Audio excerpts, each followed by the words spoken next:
Good afternoon and welcome to this virtual meeting of the Scottish Parliament. The first item of business is portfolio questions on communities and local government.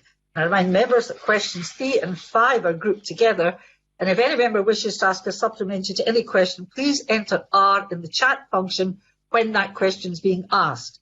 That's except for questions 3 and 5, which are grouped together, and I'll take the supplementaries on those after I've taken both questions in the group. Question number 1, Gail Ross, please.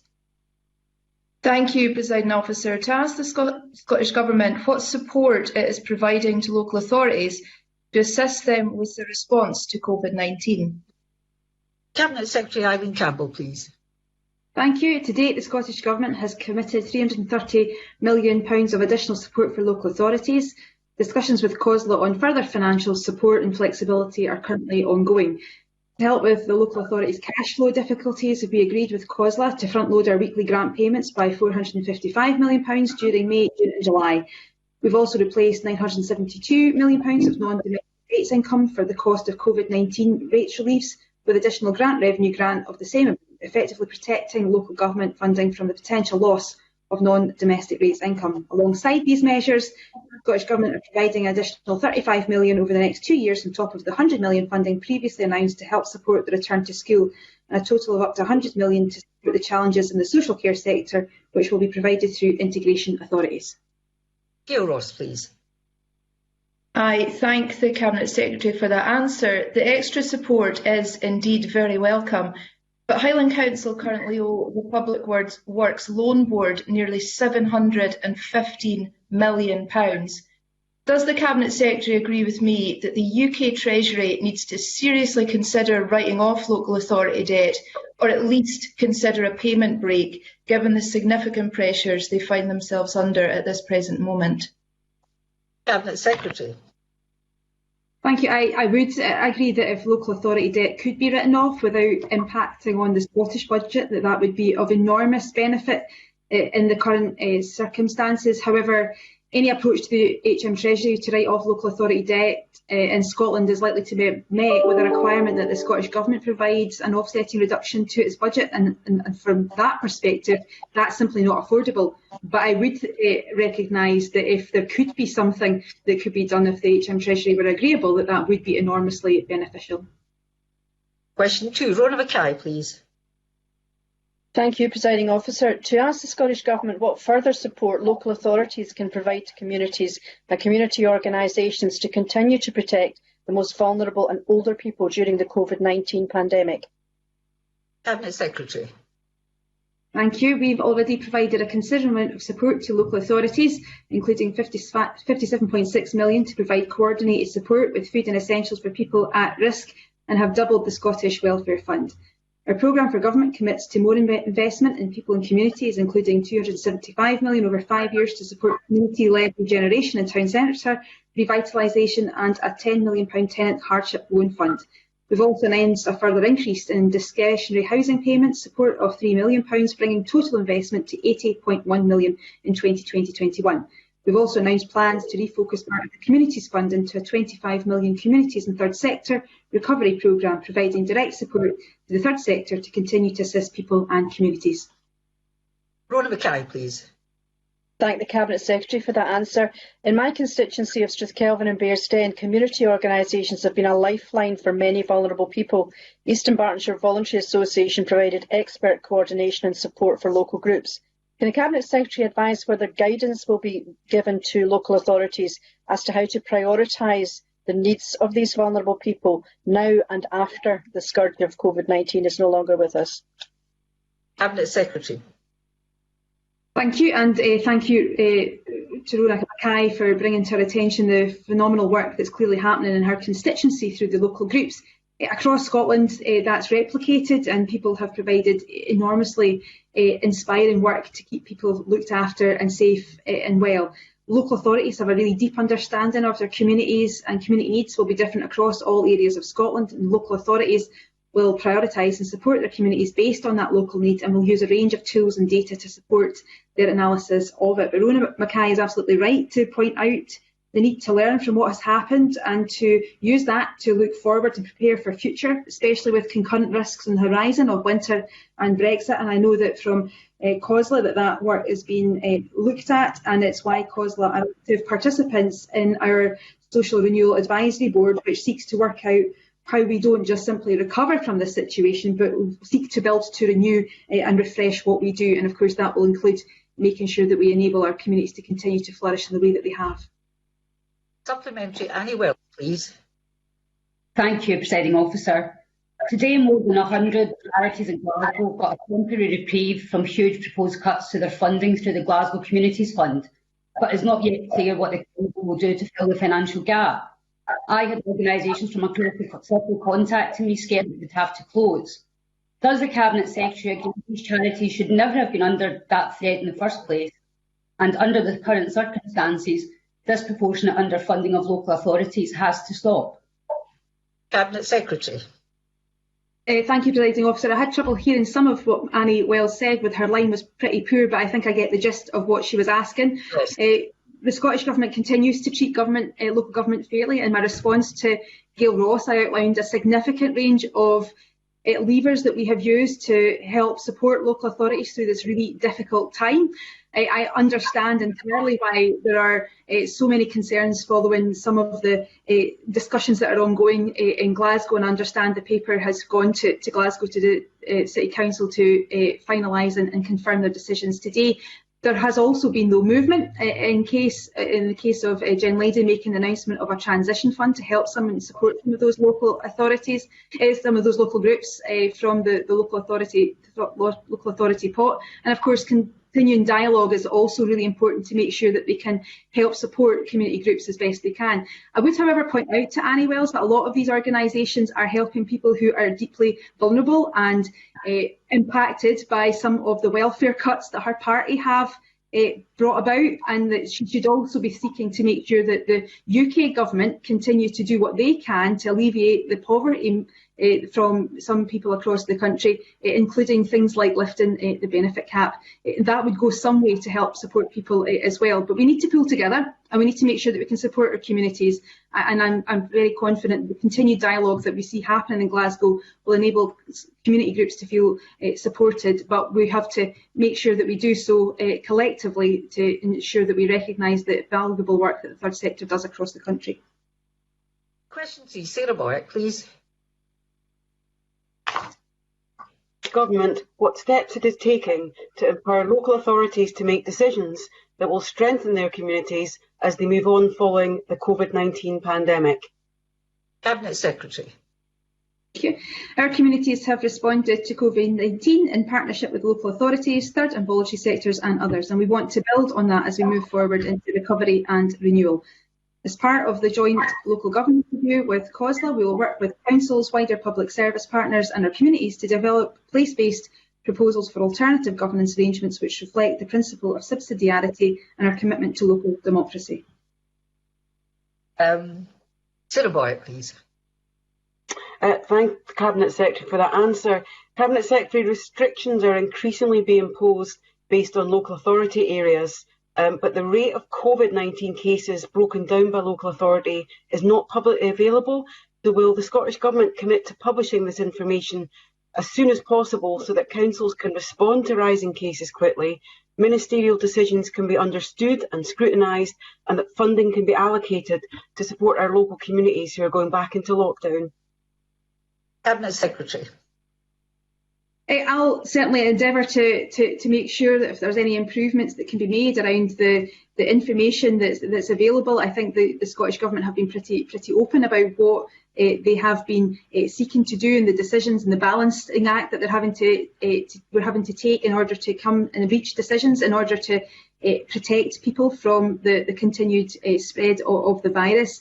I think also when we look at the example up in Aberdeen that there was resource put in place to support some of the restrictions that had to be put in place there. So again, if there are things that can be done to further help support those decisions, then and made more aware, then I'm sure the government will be and continue to look at that. But I would put the point across that the Scottish Government and the First Minister in particular answers questions daily about some of the decisions that she's having to make, and is very open about how she has to make those based on public health advice, the advice of experts, and making the judgment on the basis to protect the public.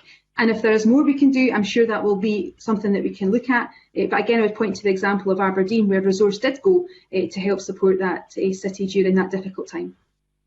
Question 5, Shona Robinson.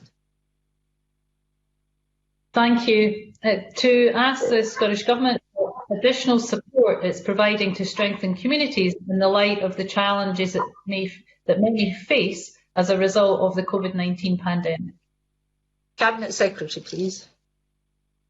So as we move from the immediate response to recovery, we will now refocus part of the Communities Fund into a £25 million community and third sector recovery programme. This will include business support and investment to help organisations adapt their operations and income generation to increase sustainability.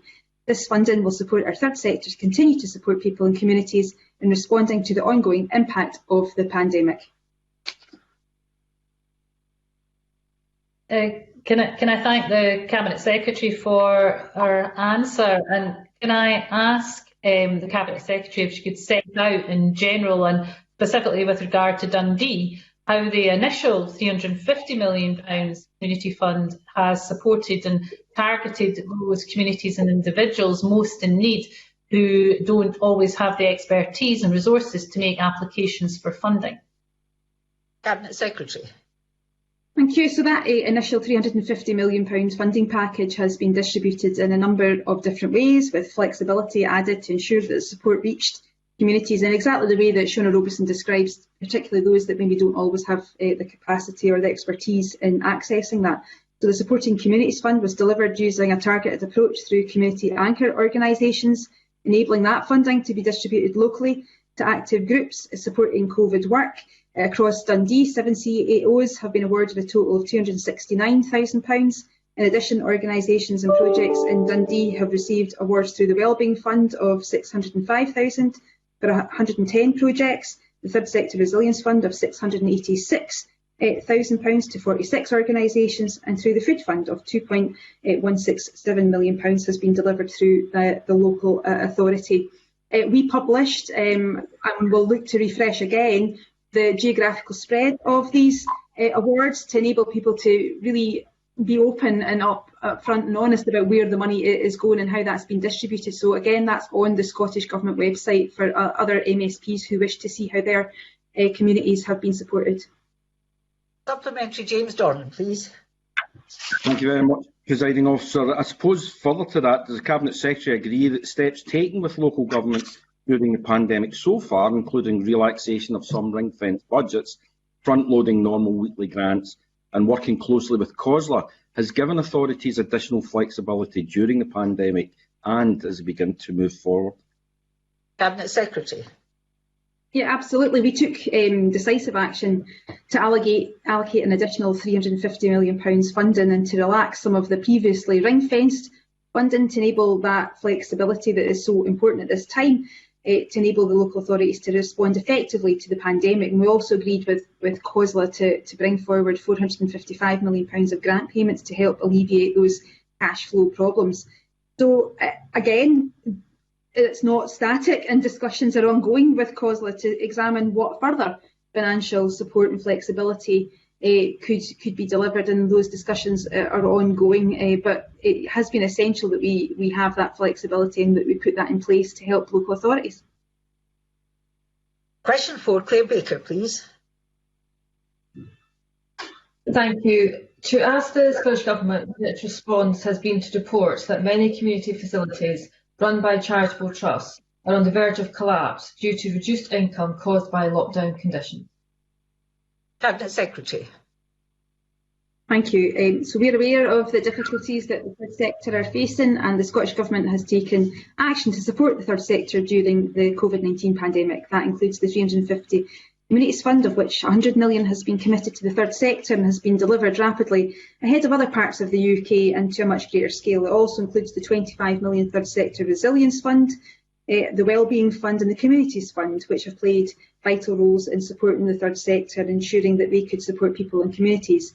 And we're now working quickly to develop a communities and third sector recovery programme to support organisations to adapt their operations and income generation. I expect to be able to announce further details of that soon. Claire Baker. Thank you. The question was redrafted by the Chamber Desk, and what I intend to ask about is the ALIOs and the Community and Leisure Trust, and I was advised to describe them as charitable trusts. So apologies if the Cabinet Secretary has misunderstood the initial intention of the question. And what I wanted to ask about was the Local Government Income Compensation Scheme, which I understand in Scotland will apply to the Sport and Leisure Trust, and that's very welcome. And I wonder if the Cabinet Secretary could advise of the timescales for distribution of the funds related to that scheme, and whether it will follow the expected timescale for the funding in England, which would mean the first payments would be in October. Cabinet Secretary. Thank you. So we have advised COSLA that we would consider a tailored lost income scheme for Scottish councils that includes some allowance for ALIOs. That would have to be contained within the overall funding envelope for local government, but we know that the UK government introduced a lost income scheme for councils in England, and we're still waiting for some of those details. It's, I think, also worth noting, although it may, I understand it, that the UK government scheme specifically excludes arm's length organisations, but again, we recognise the point and the issues that Claire Baker raises around ALIOs. I'm not sure why the Chamber Desk redrafted it. I'm happy to further engage with Claire Baker on that if she wishes to further progress and pursue this line, but we and the officials are actively engaging with COSLA around the scheme that she has asked about to enable us to work through what we do to support as best we can and how we collectively recognise and meet the challenge that ALIOs in particular face.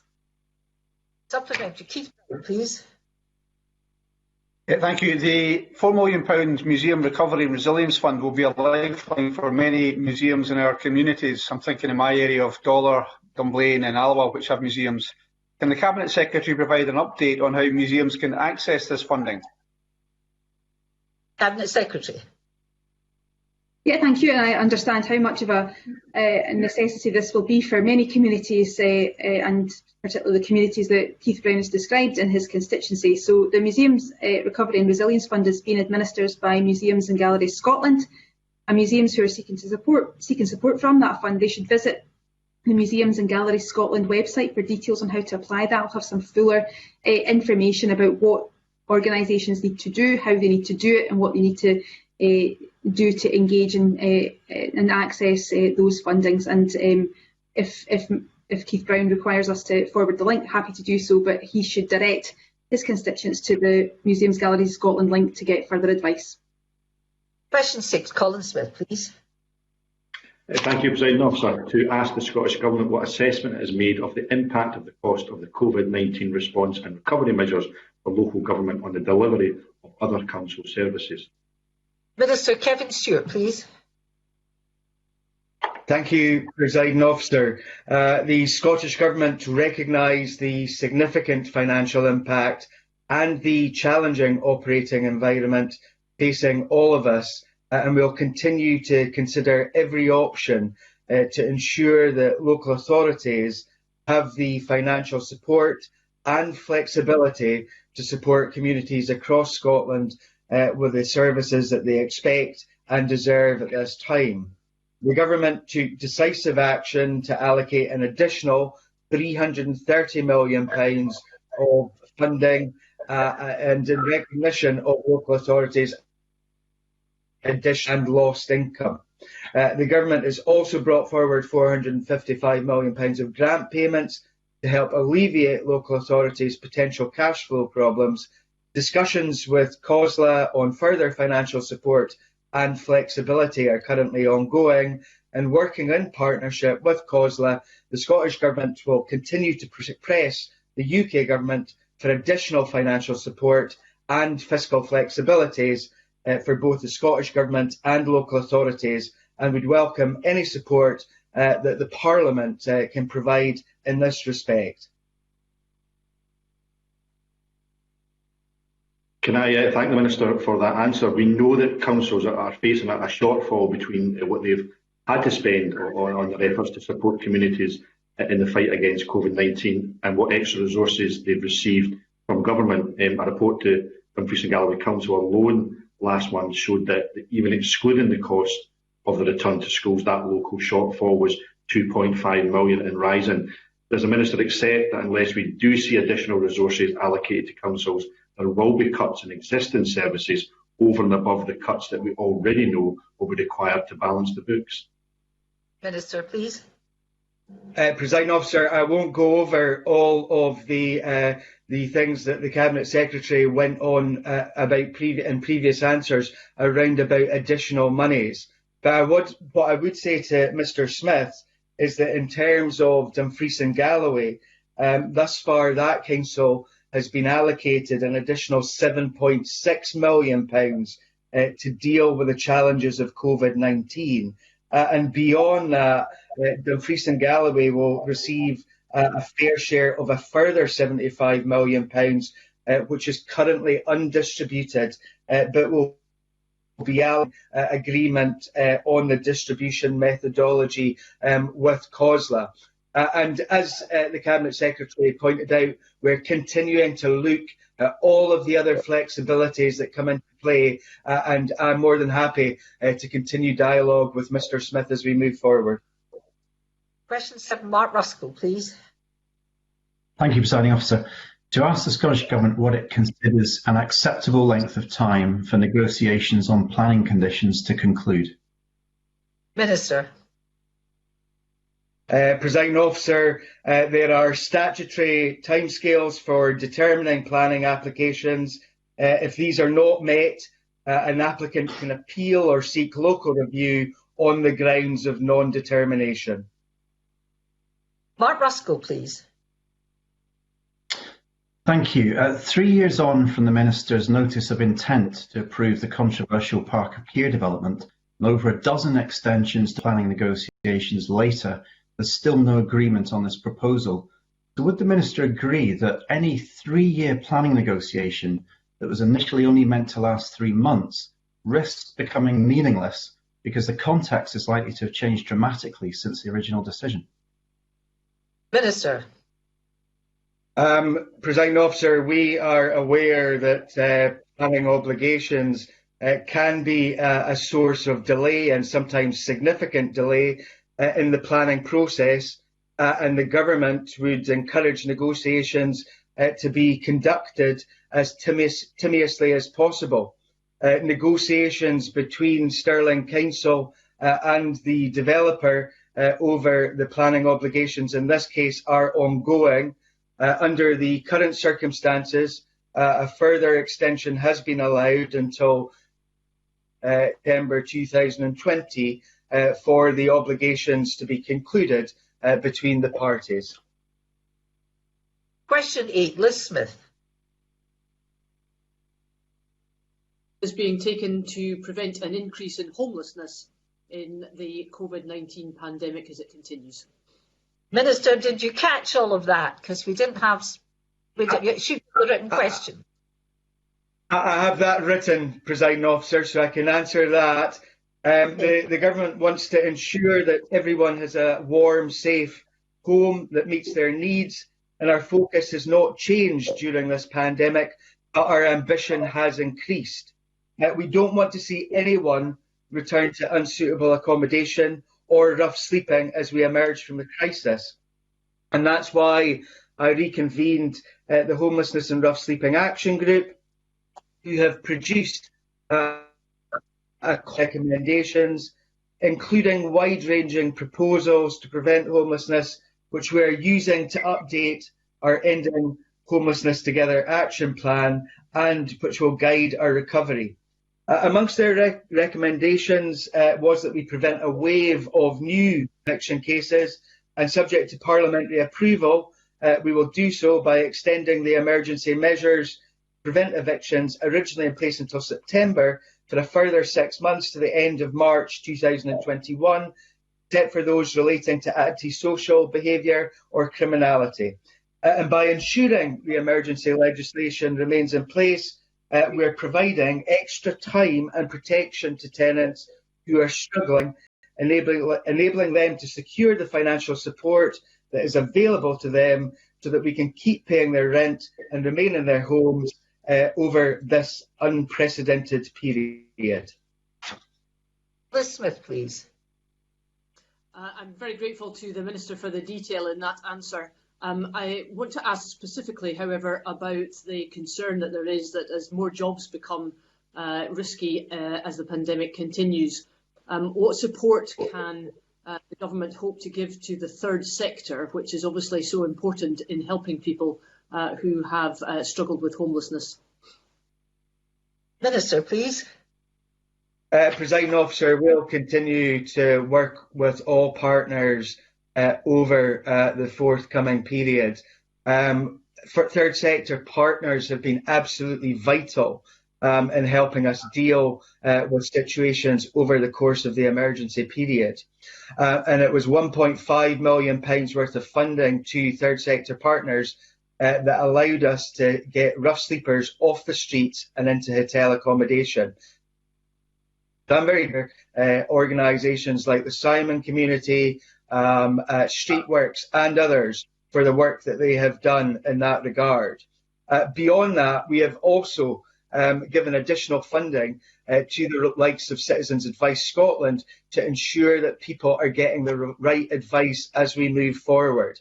And we, as Ms Smith may well be aware, have written to every tenant in Scotland, most recently to all in the private rented sector, signposting them to the support that there is available, and we will continue to monitor how much use of that support is taken up. Thank you very much, and that concludes portfolio questions on communities and local government, and I suspend this meeting until 2:40 p.m. Thank you all very much.